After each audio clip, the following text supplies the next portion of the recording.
di podcast Presisi kali ini bersama saya Mentari Detanzil. Dan di podcast kali ini kita akan membahas mengenai himbauan dari Badan Meteorologi, Klimatologi, dan Geofisika atau BMKG yang meminta masyarakat untuk mewaspadai cuaca ekstrim sepanjang periode Natal 2023 dan Tahun Baru 2024. Lalu apa saja yang perlu kita waspadai selama cuaca ekstrim tersebut? Dan di podcast Presisi kali ini kita kedatangan tamu spesial dari BMKG, yaitu Deputi Bidang Meteorologi BMKG dengan Pak Guswanto. Selamat datang Pak Guswanto di studio podcast Presisi. Selamat sore Mentari. Sehat Bapak? Sehat alhamdulillah. Bapak, mungkin kita akan berangkat dari yang baru-baru ini tuh BMKG rapat bersama dengan Menhub dan juga KNKT. Apakah rapat tersebut ada hubungannya dengan menghadapi cuaca ekstrim? Ya, jadi rapat tersebut diadakan dalam rangka untuk mendukung dan cek persiapan bagaimana sarana prasarana untuk Nataru ini. Kemudian yang kedua itu juga disyaratkan bagaimana kita bisa memberikan personil terbaiknya untuk di pos Nataru, sehingga informasi yang diberikan oleh seluruh stakeholder di dalam rangka untuk supaya Nataru ini sukses, lancar dan aman itu bisa terjadi. Nah, kemudian juga dilakukan di sana juga termasuk kendala cuaca dan lain sebagainya juga disampaikan. Ramcek juga dilakukan oleh pimpinan, terutama oleh pimpinan rapat Pak Menteri Perhubungan. Nah, kemudian di sana juga kita menginginkan bahwa kegiatan Posko Nataru 2023-2024 ini berjalan dengan aman, no accident. Itu yang. Tapi sebetulnya apa yang menyebabkan cuaca ekstrim yang seringkali setiap tahun ya Bapak selalu terjadi di Indonesia? Ya, kalau yang menyebabkan cuaca ekstrim seperti kita ketahui bahwa Indonesia posisinya adalah terletak di dua benua dan terletak di dua samudra. Dengan adanya letak itu maka selalu mencari keseimbangan, sehingga dinamika atmosfer yang ada di atasnya itu selalu berubah setiap saat. Karena perubahan itu, maka fenomena-fenomena cuaca khususnya seperti hujan, kemudian tekanan, kecepatan angin itu selalu berubah seiring dengan dinamika atmosfernya. Terkadang bahkan melebihi ukurannya. Misalkan curah hujan dikatakan ekstrim karena ukurannya atau intensitasnya melebihi daripada 150 mm per hari. Dan kecepatan angin juga begitu. Untuk penyeberangan itu dengan kecepatan 20 knot ini juga sudah sangat membahayakan bagi penyeberangan. Jadi itulah yang menyebabkan kenapa bahwa cuaca ekstrim itu bisa terjadi. Oke, tapi kenapa tingkat kewaspadaan ini hanya ada di titik-titik tertentu? Dan BMKG juga menghibau kalau wilayah Indonesia itu terutama bagian selatan, Bapak. Ya. Bagian Jawa dan Sumatera, bagian selatan itu yang perlu kita waspadai untuk menghadapi cuaca ekstrim kali ini. Ya, baik Mentari. Jadi kalau kita lihat daripada kondisi cuaca saat ini di wilayah utara itu masih terjadi secara masif. Hujan lebat, kemudian angin kencang disertai petir. Tapi di wilayah selatan ini sepertinya masih tenang. Kita lihat cuaca hari ini di DKI Jakarta itu cerah ya, berawan.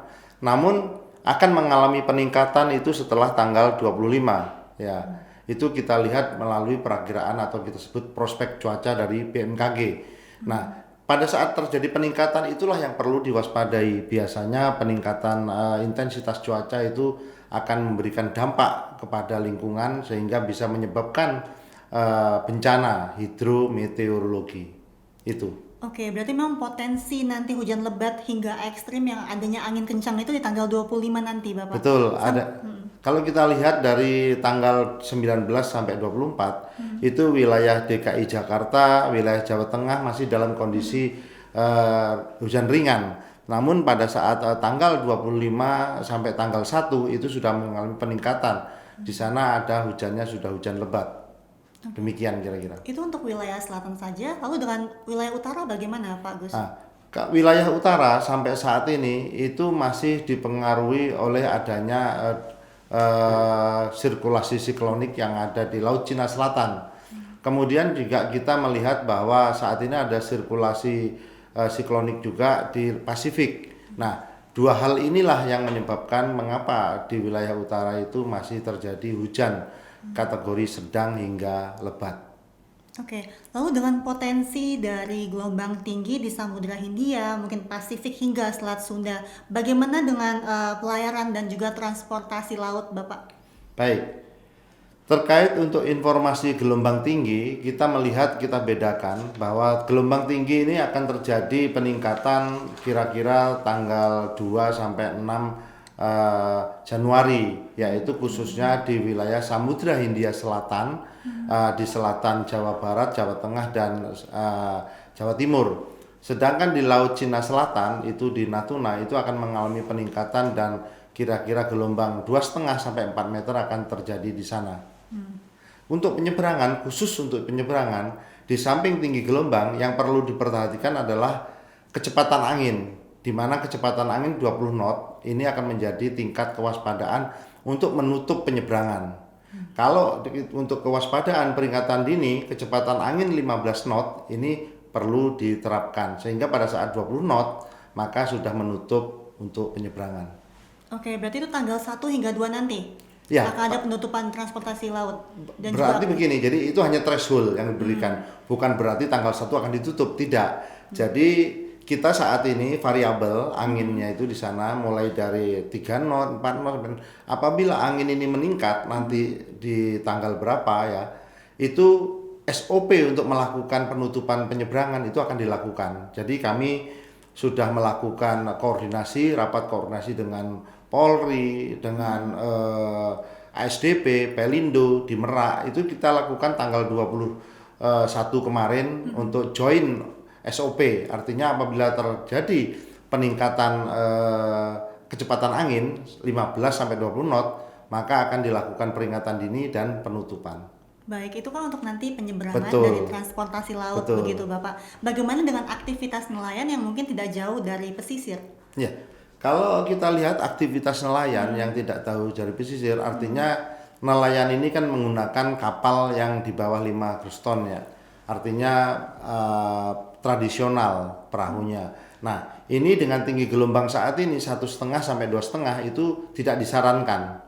Ya, paling aman adalah dengan tinggi gelombang di bawah 0,75 meter, itu baru bisa aman.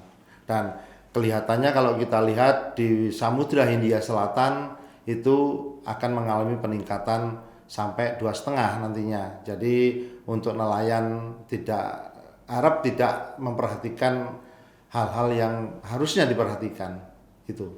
Baik, apakah cuaca ekstrim yang terjadi sepanjang periode Natal dan Tahun Baru 2024 nanti itu ada hubungannya dengan aktivitas pola tekanan rendah di Laut Cina Selatan?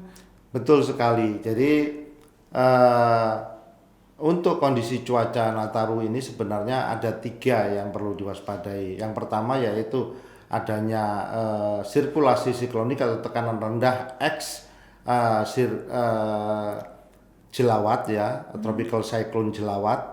Kemudian ditambahkan juga saat ini ada tekanan rendah di utara Australia atau di selatan Laut Arafuru.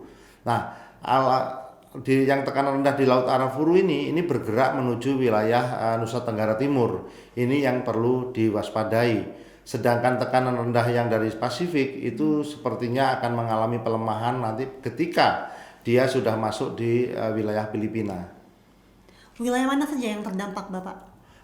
Wilayah yang terdampak untuk hujan lebat ya, kalau kita lihat pada saat Nataru nanti, kita lihat Sumatera Barat, kemudian kita lihat Bangka Belitung, Kepulauan Riau, kemudian Jawa Timur, Jawa Tengah, dan kemudian kita lihat Kalimantan Barat. Itu perlu diperhatikan karena di sana ada terjadi hujan lebat. Sedangkan wilayah-wilayah lain seperti kita lihat Jabodetabek, kemudian Banten, dan kemudian Bali dan Nusa Tenggara itu masih mengalami hujan dalam kategori sedang. Mungkin tidak hanya transportasi laut dan juga aktivitas di laut begitu yang harus kita perhatikan ya Bapak. Aktivitas di udara tentu juga harus diperhatikan. Itu bagaimana himbauan untuk penerbangan jika di cuaca ekstrim tersebut?